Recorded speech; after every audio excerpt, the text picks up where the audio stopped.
प्यारे श्रोताओं, मैं सरिता अशोक चौधरी लेकर आई हूं आपके समक्ष अपने द्वारा लिखित कहानी नंदा माँ। यह कहानी एक ऐसी लड़की की है जो बचपन से ही मेधावी और प्रतिभाशाली होती है, सुंदर भी होती है, किंतु बहुत गरीब में पैदा हुई तो उसको अपनी प्रतिभा दिखाने या बताने का मौका ही नहीं मिलता है।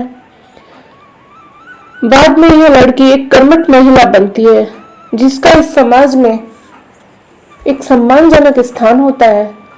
उसके क्षेत्र की हर महिला उसको अपना रोल मॉडल मानती है। तो प्यारे श्रोताओं, कहानी शुरू करती हूँ। नंदा, अरे ओ नंदा, चल जल्दी स्कूल चलना है या नहीं चलना है? देर हो जाएगी तो मैडम जी गुस्सा करेंगी। नंदा की माँ ओमवती नंदा को आवाज देते हुए बोलती है। नंदा भी 7 साल की है, किंतु गरीबी ने उसको छोटी उम्र में ही बड़ा बना दिया है। ऐसा होता भी है अक्सर। गरीब के बच्चे तन से बड़े हो या न हो, किंतु मन से बड़ी जल्दी बड़े हो जाते हैं। हाँ माँ, चलती हूँ अभी, नंदा बोलती है। तू चलती हूँ करती रहना, वहां मैडम जी मेरी खाट खड़ी करने को तैयार रहती हैं। भगवान किसी को गरीब ना बनाए, गरीब की कोई इज्जत नहीं होती है। माँ चल अब, रोज रोज यही रोना रोती है तू गरीब होने का, नंदा बोलती है माँ को। चुप रह कर अंजलि, बड़ी आई मुझे लेक्चर देने वाली, वो तो मैडम जी ही बहुत लेक्चर दे लेती हैं, ओमवती अपनी बेटी को बोलती है। स्कूल जाते जाते नंदा अपनी माँ से पूछती है, माँ हम गरीब क्यों हैं? और ये इज्जत क्या होती है? कोई अच्छी चीज होती है क्या? मेरा दिमाग मत खा अब तू, जल्दी जल्दी पैर उठाकर चल, तेरे बाप को तो काम मिलता नहीं, दारू रोज चाहिए पीने को, ओमवती नंदा को बोलती है। ठीक है माँ, चल तो रही हूँ, और बापू के ऐसे गाली देने से कुछ नहीं होगा माँ, बापू ऐसा ही रहेगा सदा, नंदा अपनी माँ से बोलती है। बित्ते भर की छोरी, गज भर लंबी जुबान है, बक बक करती रहती है। दोनों तेज तेज चलकर स्कूल पहुंचकर फटाफट साफ सफाई में लग जाती है। ओमवती ग्राउंड में झाड़ू लगाती है तो नंदा कक्षाओं में झाड़ू लगाने लगती है। नंदा जब कक्षा में झाड़ू लगाती है तो उसको बहुत अच्छा लगता है। वह सोचती, काश मैं भी पढ़ती, मेरे पास भी किताबें होती, अच्छा सा बैग होता, मैं भी इन कुर्सियों में से एक पर बैठती और टीचर के पूछे गए सवाल का फटाफट जवाब देती, बाकी बच्चों की भांति बिल्कुल भी देरी ना करती, और समय से काम पूरा होने के लिए तो कभी मार ना खाती टीचर जी से। समय पर सब काम पूरा करके दिखाती टीचर जी को, और फिर टीचर जी मुझे शाबाशी देती। सोचते सोचते नंदा अपना सफाई का काम बहुत अच्छे से करते हुए साफ सुथरे कर देती हर कक्षा को। नंदा अपने सब काम से फुर्सत पाकर फिर प्रेयर ग्राउंड में पहुंच जाती है। बच्चों की जब प्रेयर होती है तो वह भी हाथ जोड़े खड़ी रहती है, पूरी प्रेयर उसको कंठस्थ होती है। उसकी माँ फिर बच्चों के लिए मिड डे मील बनाती है तो नंदा कक्षा के बाहर बैठकर अध्यापिका की बातें, सवाल जवाब बेहद ध्यान से सुनती और उनको अपने जहन में एकदम भीतर तक बैठा लेती है। उसको वह बातें, वह सवाल जवाब सदैव याद रहती हैं। समय ऐसे ही बीतता रहता है। नंदा 15 वर्ष की हो गई है। आज भी अपनी माँ के साथ स्कूल की साफ सफाई का काम करने जाती है। अब नंदा की एक और ड्यूटी लग गई है, सभी अध्यापिकाओं के लिए चाय बनाने की। उनमें से जानकी गौतम नाम की एक अध्यापिका, जो बहुत अच्छे स्वभाव की होती है, वह नंदा को बेहद पसंद करती है और उससे हमेशा प्यार से बात करती है। उस अध्यापिका को स्कूल में आए 5 वर्ष हो गए हैं। नंदा जानकी गौतम अध्यापिका से पढ़ती भी है, अपना नाम लिखना सीख गई है, और भी काफी कुछ पढ़ना लिखना सीख गई है, दिमाग तो तेज है ही नंदा का। नंदा 15 वर्ष की क्या हुई, उसकी माँ को उसके विवाह की चिंता सताने लगती है। एक दिन उसका बापू कहता है कि मैंने अपने दोस्त के बेटे से नंदा का रिश्ता पक्का कर दिया है। लड़का शहर में कपड़ों पर इस्त्री करने का काम करता है। नंदा बहुत मना करती है, रोती है, बिलखती है, माँ से कहती है कि माँ मुझे अभी ब्याह नहीं करना है, अभी मैं 18 वर्ष की नहीं हुई हूँ। 18 वर्ष से पहले विवाह करना कानूनी जुर्म होता है, ऐसे जानकी मैडम जी बता रही थी मुझे। जब से ये जानकी मैडम जी आई है ना स्कूल में, तेरा दिमाग बहुत चलने लगा है। नंदा की माँ ओमवती गुस्से में नंदा को बोलती है। पहले ही तू कम दिमाग चढ़ी थी, अब तो और ज्यादा तेरा दिमाग चलने लगा है। ना जाने क्या क्या क्या पढ़ाती सिखाती रहती है जानकी मैडम तुझे। कोई जरूरत नहीं अपना दिमाग इतना चलाने की और ये बड़ी बड़ी बातें बनाने की। अब से तेरा स्कूल जाना बंद, और अब तू शादी करके अपने ससुराल ही जाएगी, बस मैंने कह दी। माँ ऐसा क्यों करती है, मैं स्कूल जरूर जाऊंगी, स्कूल जाए बगैर मेरा मन नहीं लगेगा, प्लीज माँ ऐसा मत करना, मेरा स्कूल जाना बंद मत कर माँ। नंदा माँ को रोते हुए बोलती है, लेकिन ओमवती एक नहीं सुनती है और 2 महीनों के भीतर नंदा का ब्याह कर देती है। नंदा का पति भूरा शहर में ही कपड़ों पर इस्त्री करने का काम करता है। शुरू शुरू में तो वह नंदा के बहुत लड़ाता है, किंतु धीरे धीरे सब असलियत सामने आने लगती है। नंदा पेट से होती है, पति रोज शराब पी कर आता है, नंदा से गाली गलौज करता है, उसको आवारा बच्चलन कहता है, बोलता है तेरे पेट में मेरा बच्चा नहीं है, किसी और का है। दिन रात नंदा का पहरा देता है। उसने अब कपड़ों पर इस्त्री करने जाना छोड़ दिया है। घर में खाने के लाले पड़ जाते हैं। नंदा के पेट में बच्चा और उस पर उसको भूखा रहना पड़ता है। बेचारी सूख कर कांटा हो गई है। एक दिन उसकी माँ आकर उसको अपने साथ ले जाती है, यह बोलकर कि बच्चा होने तक मेरे पास रहेगी, यही रिवाज है। पहले बच्चे के समय बेटी मायके में रहती है। कुछ महीनों बाद नंदा एक बेटी को जन्म देती है। बेटी को देख पहले तो नंदा की स्वयं की मां बुरा सा मुंह बनाती है। पति तो बेटी की सुनकर आता भी नहीं उसको देखने। नंदा बहुत दुखी होती है, आंसू बहाती रहती है। उसको अपने गरीब होने पर आज बेहद मलाल हो रहा है। नंदा की बेटी जब 1 महीने की हो जाती है तो नंदा की माँ उसको उसके पति के पास छोड़ आती है, जबकि नंदा का पति भूरा जब से नंदा मायके आई है एक बार भी उससे मिलने नहीं आया। नंदा पति के पास नहीं जाना चाहती थी, मगर मां की जिद के चलते उसे जाना पड़ा। लेकिन कोई और विकल्प भी नहीं था। मां उसे रखना नहीं चाहती थी अपने पास। बोलती थी, मैं 2 बोझ अपनी छाती पर कैसे रखूं, कैसे काम चलाऊंगी, कैसे खर्चा चलाऊंगी। माँ के घर नंदा को थोड़ा सुकून तो था, यहाँ आते ही तो फिर वही शुरू हो जाता है। नंदा का पति अपनी बेटी की शक्ल भी नहीं देखना चाहता। नंदा को गाली गलौज करता और बोलता है कि मेरी बेटी नहीं है यह पता नहीं किसका गंदा खून है, किसके साथ मुंह काला करके आई है तू हरामजादी। नंदा बेचारी रोती बिलखती रहती है। 2 दिन से नंदा के घर में कुछ खाने को नहीं बना है। बच्ची भी भूखी बिलख रही है। तभी नंदा का पति भूरा शराब पीकर अपने शराबी दोस्त रघु को साथ लेकर घर आता है और नंदा से बोलता है कि मेरे दोस्त को खुश कर, उसके बदले यह मुझे दारू पिलाएगा और साथ में मीट भी खिलाएगा।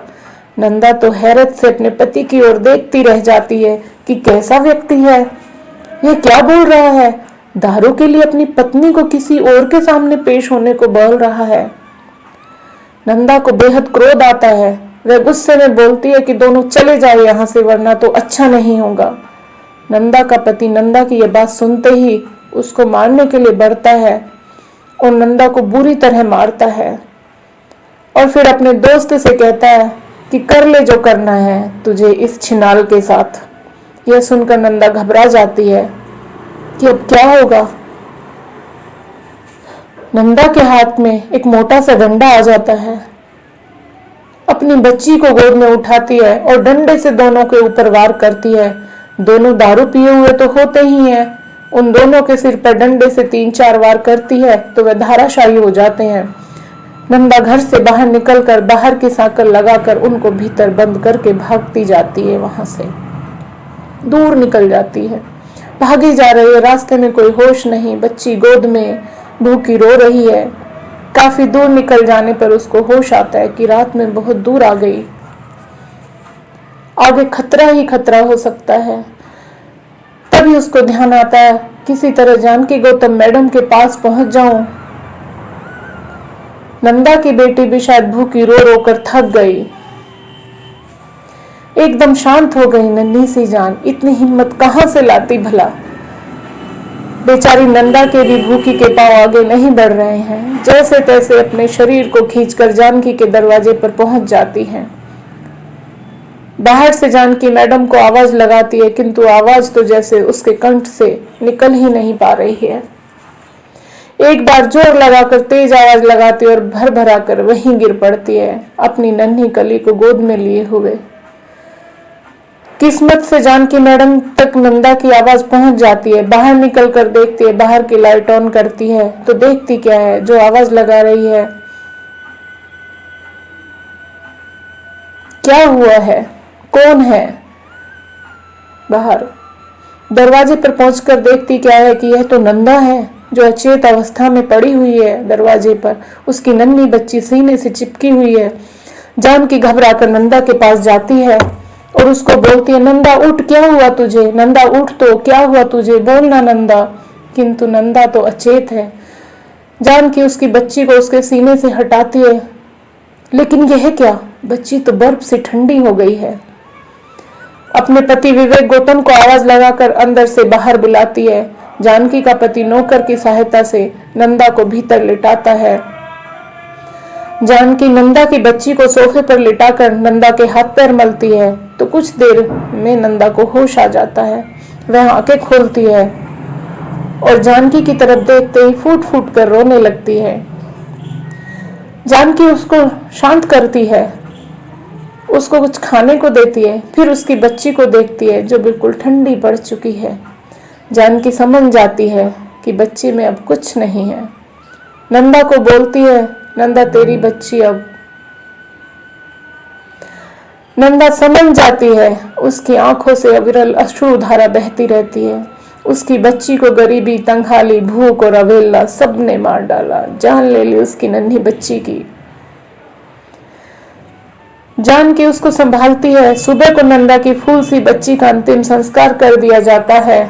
नंदा जानकी से बोलती है, दीदी मैं यहाँ नहीं रहना चाहती हूँ, मुझे कहीं और आप काम दिलवा सको तो आपकी मेहरबानी होगी। जानकी के दिमाग में आता है, क्यों ना नंदा को माँ के पास भेज दूं, माँ वहां अकेली है, यहाँ वह आना नहीं चाहती हैं, बड़ा घर है, नंदा माँ को भी संभाल लेगी और घर की साफ सफाई देखभाल भी करती रहेगी। जानकी स्वयं नंदा को अपने गांव छोड़ आती अपनी माँ की देखभाल के लिए। अब शुरू होता है नंदा की जिंदगी का नया अध्याय। वह गांव काफी बड़ा है, सभी सुख सुविधा होती है गांव में। नंदा उस गांव में आकर खुश है। जानकी की माँ का पूरा ख्याल रखती है, पूरे घर को साफ स्वच्छ रखती है। जानकी की माँ गोमती भी नंदा को बहुत प्यार करती है।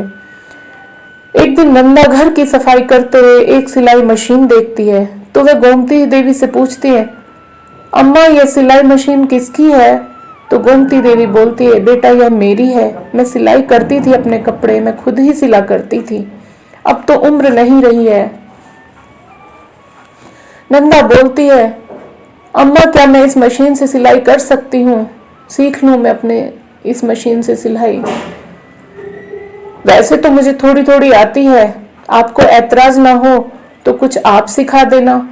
गोमती देवी बोलती है, हाँ हाँ नंदा बेटी तू सीख ले सिलाई, सिलाई कढ़ाई तो तेरे काम आएगी। यदि तूने अच्छी तरह से सीख ली, मेहनत की तो आगे तेरी जीविका के काम भी आ सकती है सिलाई कढ़ाई। नंदा पूरी लगन से सिलाई सीखने जाती है।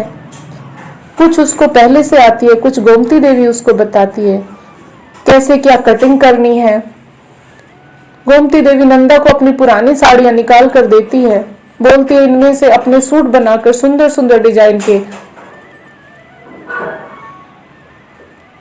और नंदा सच में उन पुरानी साड़ी से बहुत सुंदर सुंदर सूट बनाकर पहनती है।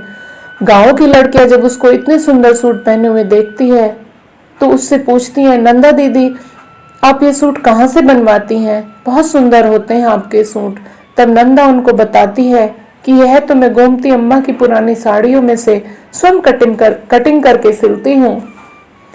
अरे वाह दीदी, आप तो बहुत सुंदर सिलाई करना जानती हैं, लड़कियां कहती हैं। धीरे धीरे गांव की लड़कियां भी नंदा से अपनी माँ की पुरानी साड़ी से सूट सिलवाने लगती हैं। उन लड़कियों के द्वारा स्कूल में पढ़ने वाली अन्य लड़कियों को पता चलता है तो वह भी नंदा से अपने कपड़े सिलवाने लगती हैं। अब नंदा गोमती देवी से पूछकर घर के बाहर एक बोर्ड लगवा देती है, गोमती सिलाई सेंटर, और उस पर यह भी लिखवा देती है कि यहाँ गरीब लड़कियों को मुफ्त सिलाई सिखाई जाती है। धीरे धीरे नंदा की ख्याति अन्य गांव में भी फैलने लगती है। जब व्यक्ति को धन और ख्याति प्राप्त होती है तो उसका दिमाग और तेज चलना शुरू हो जाता है। बीच बीच में जानकी गांव आती है तो नंदा का हुनर देखकर वह उसको शहर से कपड़ा लाकर देना शुरू कर देती है और सिले हुए कपड़ों के जैसे ब्लाउज, सलवार सूट, लहंगा चोली आदि के डिजाइन की बुकलेट भी लाकर देती है। नंदा ने गोमती देवी से सिलाई के साथ साथ कढ़ाई भी सीख ली है। अब नंदा घर से ही रेडीमेड कपड़ों का काम शुरू कर देती है। जानकी उनको शहर में दुकानों पर सेल करने का काम करती है। अब तो नंदा के सिलाई सेंटर में अन्य लड़कियां सिलाई कढ़ाई करती हैं। नंदा केवल उन लड़कियों को बताती है कि किस तरह से कटिंग करनी है, कैसे डिजाइन बनाना है, कैसे कढ़ाई करनी है। जो गरीब लड़कियां हैं उनको रोजगार मिल जाता है। धीरे धीरे नंदा ग्राम प्रधान की मदद से गांव में गरीब लड़कियों के लिए स्कूल खुलवाने का भी प्रयास करती है। गांव में लड़कों के लिए तो 12वीं तक का स्कूल था, किंतु लड़कियों के लिए 5वीं तक का ही स्कूल था। लड़कियों को पढ़ने के लिए पास के कस्बे में जाना पड़ता था। भगवान की दुआ से नंदा और जानकी के प्रयास से लड़कियों के लिए एक 10वीं तक का स्कूल भी खुल जाता है गांव में, जिसका नाम नंदा के नाम पर रखा जाता है। नंदा तो मना करती है, किंतु जानकी व जानकी का पति तथा ग्राम प्रधान नंदा से कहते हैं, यह स्वप्न तुमने देखा था नंदा, और इस स्वप्न को पूरा करने के लिए प्रयास भी तुमने ही किया, हमने तो सिर्फ थोड़ा सहयोग किया है, इसलिए स्कूल का नाम तो तुम्हारे नाम पर ही होगा। गरीब लड़कियां स्कूल में पढ़ाई करती हैं और उसके बाद सिलाई सेंटर में पहले सिलाई सीखती हैं, फिर सिलाई करना शुरू कर देती हैं। आज नंदा के सेंटर में आसपास के गांव और क्षेत्र की करीब 500 लड़कियां काम करती हैं। गांव में ही हॉस्टल बना दिया गया है। जानकी भी अब अपने पति के साथ गांव आ गई है। जानकी के बच्चे पढ़ लिख कर अपने पैरों पर खड़े हो गए हैं। उनकी अपनी अपनी गृहस्थी हो गई है। नंदा ने गांव के ही अनाथ बच्चों को गोद ले लिया है, वही नंदा के साथ रहते हैं। नंदा की भी अब उम्र करीब 45 वर्ष हो गई है, लेकिन अब नंदा और जानकी ने मिलकर अन्य काम भी लड़कियों को सिखाना शुरू कर दिया है, जैसे अचार, पापड़, बड़ी, मंगोड़ी आदि बनाना। उनका बनाया यह सामान शहर में सप्लाई होने लगा है। गांव की सब लड़कियां, औरतें नंदा को और जानकी को माँ कहती हैं, जबकि जानकी माँ और नंदा को माँ कहती हैं। एक दिन जानकी भी नंदा को छोड़कर भगवान को प्यारी हो जाती है। उसके कुछ दिनों बाद जानकी के पति भी स्वर्ग सिधार जाते हैं। अब नंदा माँ अकेले सब संभाल रही है। पूरे क्षेत्र में नंदा माँ का नाम है। वह गांव की स्त्रियों और लड़कियों को आत्मनिर्भर बना रही है। कहानी का सार यही है, इंसान का हुनर और उसकी मेहनत एक दिन जरूर रंग लाती है। यह मायने नहीं रखता वह स्कूल कॉलेज गया है या नहीं, बस जरूरत है उसमें छिपी योग्यता और प्रतिभा को बाहर निकालने की और लोगों के समक्ष प्रस्तुत करने की। धन्यवाद। सरिता अशोक चौधरी।